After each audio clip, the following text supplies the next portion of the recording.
అందరికీ నమస్కారం. Welcome back to our channel 'కీచురాళ్ళు కథకుల కథన రంగం'. చెప్పింది విన్న తర్వాత నాకు కూడా ఒక స్టోరీ చెప్పాలనిపిస్తుంది. ఇది రియల్‌గా మా ఊర్లో జరిగిందనమాట. మా ఊర్లో ఒకతనున్నాడు. అబ్బో! అతను శ్రీదేవికి చాలా అంటే చాలా బిగ్గెస్ట్ ఫ్యాన్ అనమాట.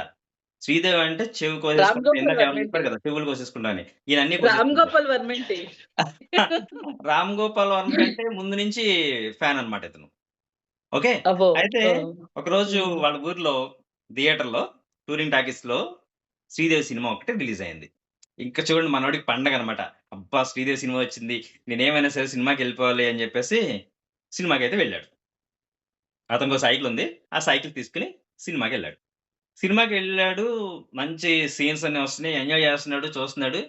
కాకపోతే మధ్యలో ఒక రొమాంటిక్ సీన్ లాంటిదొచ్చిందండి.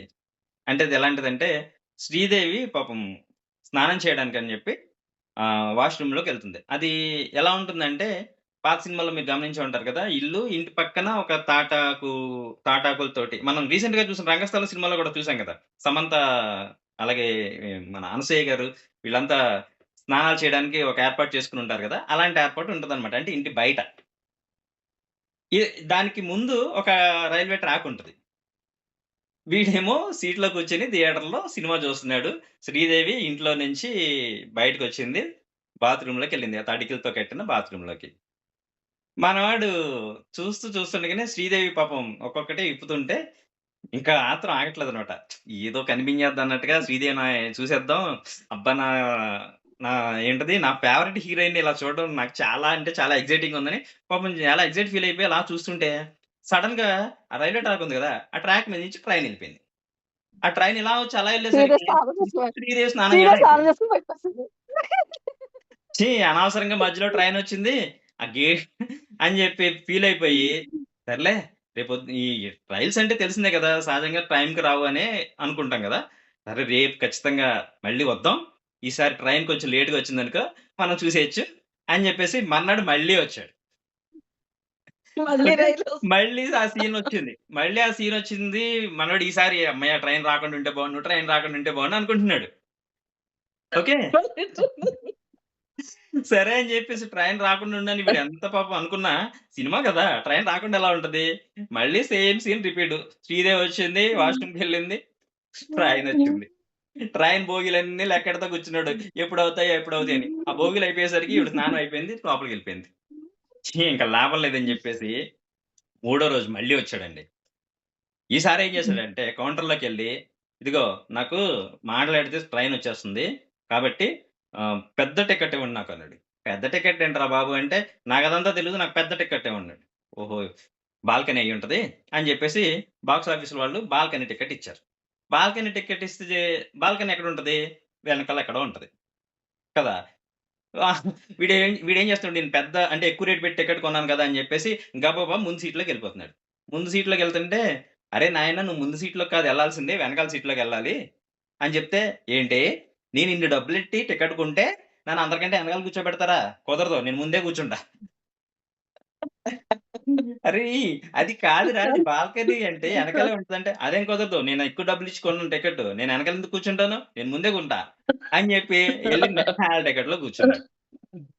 మహానుభావుడనమాట. మహా తెలివైనోడు. మామూలోడు గాదు. మనలో గూడా చాలా మందుంటారు గదా! ఇలాంటి తెలివైనోళ్ళు. సో, అలాగే తెలివైనోడు. ఈసారి అనుకున్నాడు. ఇప్పుడు నేను తెరకి చాలా దగ్గరగా ఉన్నాను. ఈసారి ఖచ్చితంగా బాగా చూడాలి. పైగా టికెట్ గూడా ఎక్కువ రేట్ పెట్టి కొన్నాను గదా! ఈసారి ట్రైన్ రాదులే అనుకున్నాడు. కానీ వాడి దురదృష్టం ఏంటంటే, మళ్ళీ సేమ్ సీను. ట్రైనొచ్చింది. శ్రీదేవి లోనకెళ్ళిపోయింది. ఇంకా వానోడికి మామూలు కోపం రాలేదనమాట. ఇచ్చి నేనిన్ని డబ్బులు పెట్టి 3 రోజుల నుంచి సైకిలేసుకొని ఇంత దూరం వచ్చి అంతా వేస్ట్ అయిపోయింది అని చెప్పి కోపం పట్టలేక ఆ థియేటరు నిర్వాహకులుంటారు కదా! వాళ్ళ దగ్గరికెళ్లి గట్టిగా అరుస్తున్నాడనమాట. "అసలేమనుకుంటున్నారు మీరు? నన్ను మోసం చేస్తారా మీరు?"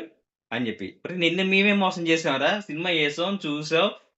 నువ్వు ఫ్యాన్ కదా! అందుకని 3 రోజుల నుంచి వస్తున్నావు కదా! చూస్తున్నావు కదా! అనుకున్నాం. ఇందులో మేము మోసం చేసిందేముంది" అంటే, "మోసం కాకపోతే ఏంటి? నా దగ్గర అన్ని డబ్బులు దొబ్బి ట్రైన్ ఆపాలి కదా! ఎందుకు ఆపలేదు?" ట్రైనే ఎవడన్నా ఆపుతాడా అసలు? ఆ! అంటే నేనెందుకు టికెట్ సినిమాలో కొనుక్కున్నాను? సినిమాలో ట్రైన్ ఆపాలి కదా! ట్రైన్ ఎందుకు ఆపలేదు అది అని కూడా వాడు గొడవ అది పెట్టాడు. కూడా అదే సినిమాలో సినిమా ఆపాలంట సినిమా ఆ! ట్రైన్‌ని. సినిమాలో ఆపాలంట. సినిమాలో. వారి నాయనో! ఒరేయ్! ఆ మన వాళ్ళు సినిమాలో డైరెక్టర్ అవ్వడం మినహా ట్రైన్ మరో మేమెలా గత్యంతరం ఆపుతాంరా లేదు. అంటే, నాకదంతా తెలీదు. మీరు నా డబ్బులన్నా వెనక్కివ్వండి, లేదా సినిమా మళ్ళీ యేసి ట్రైన్ ఆపండి. నేను చూడాల్సిందే అయినా అని మొదలుపెట్టాడు. ఇక వీడి బాధ భరించలేక ఎంత నచ్చజెప్పినా వినట్లే. ఇందులో పక్క నుంచి ఒకడొచ్చి "అన్నా, అన్నా, అన్నా ఇప్పుడు 'శ్రీదేవి' టాపిక్ కాసేపు పక్కన పెడదాం. 3 రోజుల నుంచి నువ్వు థియేటర్‌కొస్తున్నావు కదా! నాకో చిన్న డౌట్ ఉండిపోయింది అడగమంటావా?" అన్నాడు. "ఏయ్! ఎవడ్రా నువ్వు మధ్యలో నాకు 'శ్రీదేవి' కనపడలేదని నేను ఏడుస్తుంటే నీ డౌట్ లేట్రా మధ్యలో" అని ఆడిని తిట్టేసాడు. అది కాదన్నా. నువ్వు ఒక్కసారి నా ఈ చిన్న డౌట్ తీర్చేయి. నేను అస్సలు ఆపుకోలేకపోతున్నాను. మనలో చాలా మంది చూడండి ఏదన్నా తెలుసుకోలేకపోతే అస్సలు మనకి పట్టుబ్బిపోద్దనమాట. తెలుసుకునేదాకా నిద్రట్టదు. ఆ పక్కనోడు అలాంటోడనమాట. ఆడికి అర్జెంట్‌గా ఈడు ఏ పొజిషన్‌లో ఉన్నాడు అనేది ఆడికి అనవసరం. ఈడి ఇబ్బంది ఏంటన్నది వాడికి అసలే అనవసరం. ఎంత బాధ పాపం ఆ! తీర్చలేని బాధ. పాపం వీడి బాధ వీడు పడుతుంటే వాడు మధ్యలో వచ్చి వాడి డౌట్ క్లారిఫై చేయమని అడుగుతున్నాడు. సరే మరి ఏంట్రా నీ బాధ చెప్పు ఏంటి? అన్నాడు. అంటే అది కాదన్నయ్య నువ్వు రోజు సైకిలి తోసుకుంటా వస్తున్నావేంటి? అన్నాడు. అంటే అసలు విషయం అక్కడ చెప్తుందండి. ఒరేయ్! ఇప్పుడు నేను సైకిల్ తోసుకుంటా ఏంటి, వస్తే ఏంటి, తొక్కుకుంటా వస్తే ఏంటి? అసలు నీకెందుకు? నాకు ఇక్కడ శ్రీదేవి కనపడలేదని నేను ఏడుస్తుంటే అంటే, అది కాదన్నయ్య. నాకెందుకో కాదు డౌట్. లే. ఇప్పుడు సైకిల్ ఎందుకు తోసుకుంటూ వస్తున్నాడు? అదే కదా! మామూలుగా సైకిల్ ఫస్ట్ రోజు తోసుకుంటూ వచ్చాడంటే ఏదన్నా పంక్చర్ అయిందేమో అందుకని తోసుకొచ్చాడేమో అనుకుని అందరూ లైట్ తీసుకున్నారు. రెండో రోజు కూడా తోసుకుంటూ వచ్చాడు. ఇదేంటి రెండో రోజు కూడా తోసుకుంటూ అవునా? వస్తున్నాడు. ఏమోలే ఏ ఇబ్బంది ఉందనుకున్నాను. మూడో రోజు కూడా తోసుకునే వచ్చాడు. ఇక వాళ్ళకర్థమైంది. ఈడు సైకిల్ రోజు ఎందుకు తోసుకొస్తున్నాడు అసలు? ఇది ఖచ్చితంగా మనం తెలుసుకోవాలని చెప్పేసి అందులో మన ఆత్రంగాడు ఒకడొచ్చి ఈ క్వెషన్ అయితే ఎసాడు. ఇక మనోడికి బాగా కోపంలో ఉన్నాడు కదా! "అరె! ఏంట్రా నువ్వు? నాకసలు సైకిల్ తొక్కడం రాదు. ఆ విషయం నీకు చెప్పాలా అప్పుడు?" ఆ! అన్నాడు. "అరె! సైకిల్ తొక్కడం సైకిల్ రాదా? తోక్కరాదా? మరి సైకిల్ తొక్కడం రానోడివి కాదు. నువ్వు ఊరు నుంచి ఇక్కడి దాకా ఆ! ఎందుకన్నా ఆ! నడిపించుకొచ్చావు?" అని అడిగాడు. అడిగితే, "ఇప్పుడు సైకిల్ మా అత్తోరు పెట్టారబ్బా! నేను ఆ సైకిల్ వాడకపోతే మాటొచ్చేదా? మా అత్తగారు ఫీల్ అవ్వదా? మా మామగారు ఏమంటాడు? నేనేం సమాధానం చెప్పాలి?" పాపం అక్కడ మహానుభావుల థింకింగ్ మనకర్థం అని మోస్తున్నాడండి. కాదండి. చెప్పేసరికి అక్కడున్న థియేటర్‌లో ఉన్న వాళ్ళందరికీ ఒక్కసారిగా ఆ! నవ్వు ఆగలేదన్నమాట. కింద పడి, మీద పడి తెగ నవ్వుకున్నారు వాడి అమాయకత్వాన్ని చూసి. సో, వాళ్ళకి ఇలాంటి సినిమా అమాయకులు కంటే మనలో ఇదే కూడా బావుంది. చాలా మందుంటారన్నమాట. ఎలా ఉంది స్టోరీ? నిజంగా. బావుంది. బావుంది. బావుంది. ఆయన తెలివికి ఆయన తెలివికి జోహార్లు. జోహార్లు. అంత తెలివి అంత తెలివైన ఆయన ముందు మనం ఎంత సరిపోమసలు. కదా! ఇలా నిజం. చాలా మందుంటారండి. మహా మేధావులుంటారు మన చుట్టూ. ఇప్పుడు మనకి అవును. వర్షాకాలం కదా! అన్ వర్షాలొస్తే చాలు. మన ఇల్లంతా బట్టలతో తడి, పొడి బట్టలతో కలిసిపోయి ఉంటది. అలాగే ఇప్పుడు ఓ 10 రోజుల నుంచి ఎడతెరపి లేకుండా వర్షాలు పడుతున్నాయి. అంటే దసరా అన్నాక దసరా ముసురు ఉంటది కదా! అలాగా. పడుతూ ఉంటే కాంతమ్మాళ్ళ ఇల్లంతా బట్టలతో నిండిపోయింది. అప్పుడే కొద్ది సేపు వర్షం తగ్గింది. తగ్గగానే కాంతం ఈ కాంతం ఏం చేస్తది? బట్టలన్నీ పట్టుకొని మేడ మీదకి ఎక్కడానికి ట్రై చేస్తుంది. ఈ కాంతం కొద్దిగా ఒళ్ళుగా ఉంటారు. దానివల్ల ఒక్కొక్క మెట్టు జాగ్రత్తగా బట్టలన్నీ పెట్టుకుంటూ వెళ్తుంటే భర్త కామేసం చూస్తాడు. చూసి "ఏమే ఎందుకే అంత కష్టపడుతున్నావు? పూర్తిగా ఇంకా మబ్బులు వేయట్లేదు. మళ్ళీ వాన పడతదే" అని అంటాడు. అంటే అది విని స్లోగా ఎనకాతల తిరిగి చెయ్యరు. పని చేస్తున్నోళ్ళని చెయ్యనివ్వరు. పెద్ద చెప్పొచ్చారులే అని ఒక పతన విసుక్కొని వెళ్ళిపోతుంది మేడ మీదకి. వెళ్ళిపోతుంటే దీనికి నేనేం చెప్పినా ఒక మాట అంటది. పెద్ద చెప్పొచ్చారులే అని. అంతే ఇది మన మాట అందగాని, అమ్మ బుజ్జికొండ నువ్వసలే మా తాతల నాటి మిగిలిన ఒకే ఒక్క ఆస్తివి. ఇప్పుడా నా పెళ్ళాం మేడ మీదకెళ్ళింది. అక్కడంతా నీళ్లుండి జారుగా ఉంటాయి. అది గాని దెబ్బని పడిందో నీకెక్కడైనా సరే నువ్వెక్కడైనా సరే పగులు లేచిందా రాకుండా జాగ్రత్తగా ఉండాలబ్బా బుజ్జికొండ అని చెప్పి పక్కనున్న గోడకి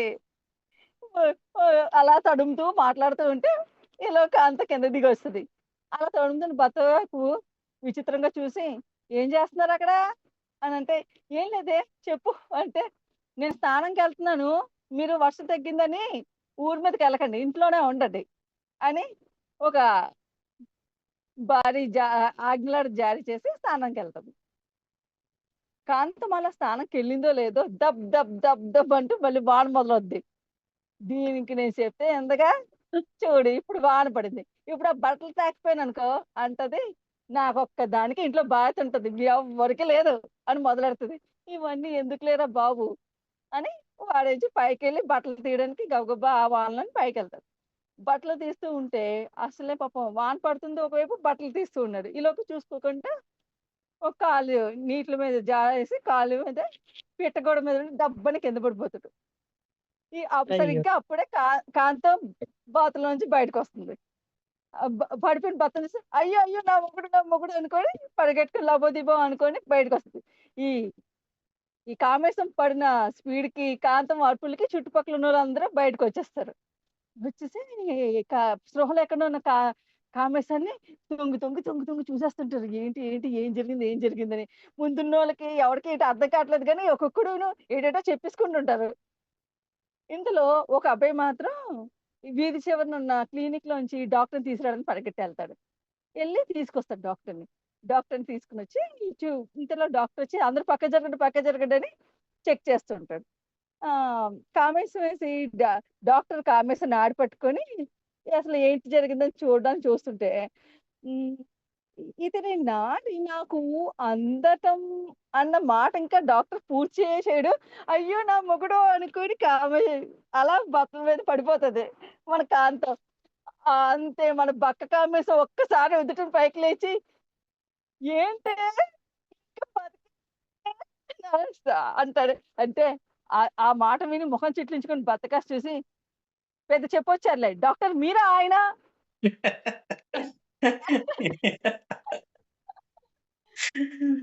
అంటే అంటే ఇప్పుడు ఆయన చచ్చిపోయినట్టేనా బ్రతుకున్నా కూడా? అంతే అంతే డాక్టర్ నాడందట్లేదు అన్నాడు కాబట్టి ఆయన చచ్చిపోయినట్టు. అంటే చచ్చిపోయాడు.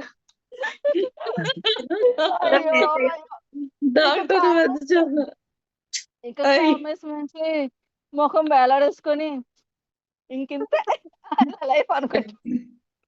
నా జీవితం ఇంతే అయిపోయింది నా జీవితం. కాదు ఆయన ఫోటో ఆయనే ఏం కొనుక్కొచ్చి ఆయనే దండేయాలం ఇంకా. అలా ఆవిడ ఊరుకోదు లేకపోతే. బాగుందండి బాగుంది. ఓకే యా మేము చెప్పిన కథలన్నీ మిమ్మల్ని అందరినీ అలరించాయని అనుకుంటున్నాను, నవ్వించాయని అనుకుంటున్నాను. అండ్ మీకు కూడా ఇలాంటి ఇన్సిడెంట్స్ ఫనీ ఇన్సిడెంట్స్ ఏమైనా జరుగుంటే మాకు కామెంట్ సెక్షన్ లో తెలియజేయండి. మేము మళ్ళీ ఇంకోసారి వాటి గురించి చర్చిస్తాం. మళ్ళీ ఇంకో కొత్త ఎపిసోడ్ తో మళ్ళీ కలుద్దాం. అప్పటి వరకు స్టే ట్యూన్ టు కీచురాళ్ళు. కీచురాళ్ళు.